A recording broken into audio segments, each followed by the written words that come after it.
মানুষের যে আকাঙ্ক্ষা যে নির্বাচনের কবে নির্বাচন হওয়া উচিত এই নিয়ে বিভিন্ন ফোরামে আলাপ আলোচনা হয়েছে।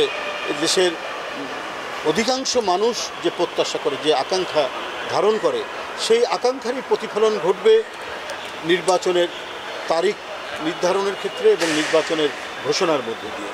এবং আমরা মনে করি হ্যাঁ, এই বিগত যে ফ্যাসিবাদী সরকার ভয়ঙ্কর উৎপীড়ক সেই সরকার এদেশের মানুষের অর্থ লোপাট করেছে, পাচার করেছে, বিভিন্ন প্রতিষ্ঠানকে ধ্বংস করেছে। যে সকল প্রতিষ্ঠানগুলো গণতন্ত্র নির্মাণের জন্য অত্যন্ত দায়িত্বশীল, যেমন নির্বাচন কমিশন, যেমন আরও বিভিন্ন ধরনের যে সমস্ত প্রতিষ্ঠান ছিল সেগুলোকে তারা ধ্বংস করেছে। এমনকি গণতন্ত্রের জন্য একটা বড় প্রতিষ্ঠান হচ্ছে মিডিয়া হাউস, মিডিয়া, সেই মিডিয়াকে তারা একচ্ছত্র এবং তাদের কথা বলার জন্য একটি কি বলে যে অনুগত মিডিয়া তৈরি করার চেষ্টা করা হয়েছে, যেটা আপনারা নিজেরাই ভুক্তভোগী।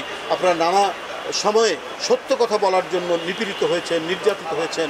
আমরা এখানে যারা দাঁড়িয়ে আছি তারা অধিকাংশই আমরা কারাগারে গেছি। কত মিডিয়ার কর্মী, সাংবাদিক তারা যে সত্য লেখনের জন্য কারাগারের মধ্যে মাসের পর মাস জেল খেটেছেন, এটা তো জানেন।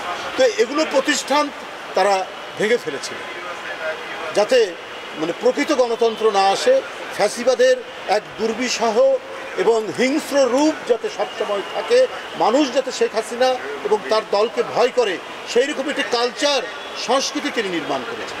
আমরা সেই দিকে যেতে চাই না।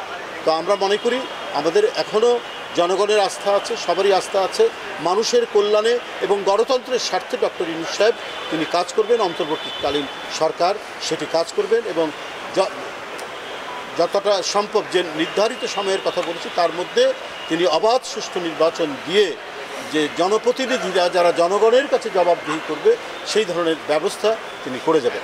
ধন্যবাদ। অর্থাৎ